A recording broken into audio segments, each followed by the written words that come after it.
Two immigration bills are on the fast track. One prohibits ICE from wearing masks, but an AG advice letter indicates it's likely unconstitutional to enforce. And the governor hasn't said whether he supports it or another bill banning cooperation with ICE. He wants to see the final versions of both. 8 Maryland jurisdictions have 287G cooperating agreements with ICE. Some require their jails to do immigration status checks and turn undocumented suspects over to ICE for deportation. Under another 287G model, ICE deputizes officers to help them execute warrants for undocumented individuals.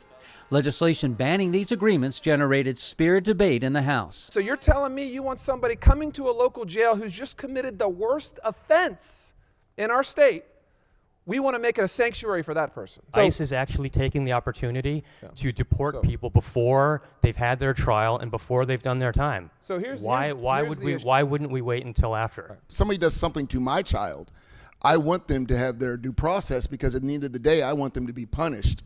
There's no guarantee if they're sent back to their country of origin that they won't immediately be set free. A Harford County Republican delegate brought up the murder of Rachel Morin as an example of 287G agreements working to get violent criminals off the street.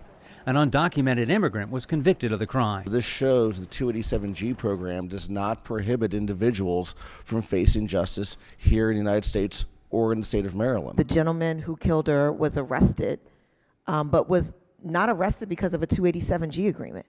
He was arrested because of good policing. The House abruptly stopped debate, laying over the bill until next week. Meanwhile, the Senate advanced its legislation banning 287G agreements. A final vote is set for next week. I talked a lot about how those agreements have been used to ensnare people that have only been accused, and in most times, of very, very pedestrian level offenses. The Senate also turned it into emergency legislation. That means it would go into effect as soon as the governor signs it. Did you have any discussions with the governor's office about how they feel about that and if they're in support? No. According to the governor's press office, he is very concerned about ICE actions. But, as with any bill, he will review legislation as it comes to his desk. Reporting from Annapolis, David Collins, WBAL TV 11 News.